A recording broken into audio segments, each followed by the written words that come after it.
벙어리가 된 사가랴. 기원전 약 6년 이스라엘의 예루살렘. 한 고을에 사가랴라고 하는 나이 많고 선량한 제사장이 살고 있었는데 그에게는 엘리사벳이란 아내가 있었습니다. 사가랴는 하나님께 예배드리기 위해 성전으로 사람들이 오면 먼저 성전으로 들어가 제단 위에 향을 피우는 일을 했던 것입니다. 여보, 몸이 불편하세요? 아니, 식욕이 없구려. 그들에게는 한 가지 걱정이 있었으니 그것은 늙도록 아이가 없었다는 것입니다. 자식이 없으니 집안에 아무 낙이 없지요. 이제 와서 새삼스럽게 왜 그러오? 우리는 이제 나이가 너무 많아요. 자식은 생각지도 마시오. 죄송해요. 걱정을 끼쳐드려서. 자, 오늘은 내가 성전에 들어갈 차례요. 다녀오리다. 착하신 분. 사가랴가 성전에 도착했을 때 성전 뜰에는 하나님께 예배드리기 위해 사람들이 모여들기 시작하고 있었습니다. 사가랴는 성소에 들어가 향을 피우기 위해 제단으로 나아갔습니다. 주여, 이 백성들에게 평화를 주소서.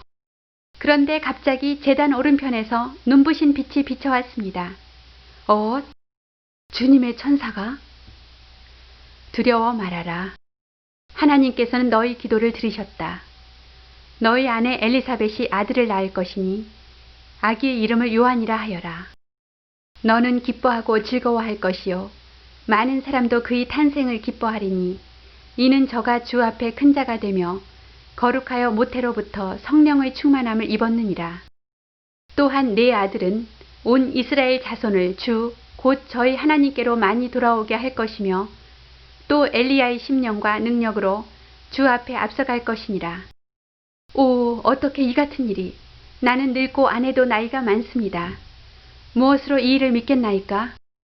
나는 하나님을 모시는 시종 가브리엘이다. 이 기쁜 소식을 전하라는 분부를 받들고 네게 온 것이다. 때가 되면 이 일은 반드시 이루어질 것이다.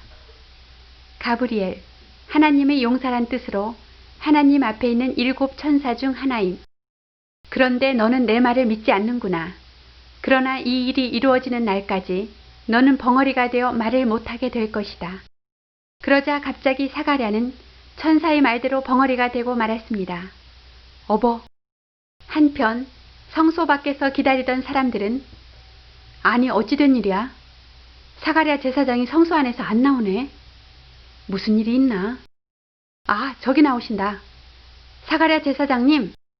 이윽고 사가랴가 밖으로 나왔습니다. 그러나 이미 벙어리가 된 그는 말을 하지 못하고 손짓으로 신용만 할 뿐이었습니다.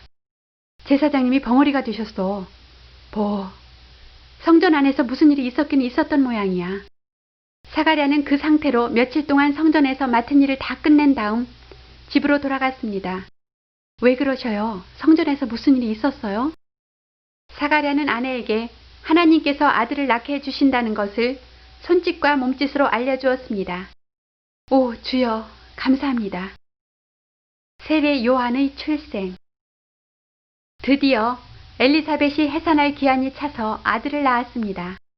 이웃과 친척들도 주께서 늙은 사가랴 부부에게 긍휼을 베풀어 주심을 듣고 함께 즐거워했습니다.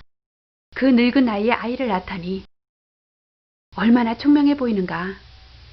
주님께 감사드려야지요. 드디어 아기 할례식 날이 되어 친척들이 모여들었습니다. 바로 아기의 이름도 지어주는 날입니다. 그 당시 유대의 관습으로 아기가 태어난 지 8일째 날이면 친척들이 다 모여 아기 이름을 지어주었습니다. 한자리에 모인 친척들은 아기 이름을 사가랴로 지었습니다. 당연하지. 부친의 이름을 따라 불러야 해요. 그게 좋겠어요. 그러나 엘리사벳은 반대하며 아닙니다. 이 아이 이름은 요한이라고 해야 합니다.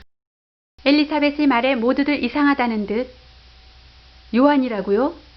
사가랴의 집안에는 그런 이름이 없는데. 글쎄요, 참 알 수 없군요. 그때까지도 벙어리인 사가랴는 손짓으로 조그마한 칠판을 달라고 한 다음 그 칠판에다가 아기 이름을 썼습니다. 요한. 그런데 그때 갑자기 사가랴가 말을 하기 시작했습니다. 굳어졌던 혀가 다시 풀린 것입니다. 찬송하리로다 주 이스라엘의 하나님이여 그 백성을 돌아보사 속량하시며 우리 원수에게서와 우리를 미워하는 자의 손에서 우리를 구원하시는도다.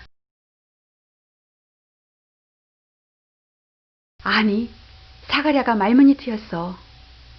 이름을 쓰자 말문이 트이다니 정말 신기한 일이로다. 사가랴는 계속 주님을 찬양했습니다. 아가야, 너는 하나님의 예언자가 되며 주님이 다니실 길을 먼저 닦아야 한다. 요한은 몸과 마음이 다 함께 굳세게 자라났습니다. 어른이 되면서 그는 거칠은 벌판에 나가 단련하게 됩니다.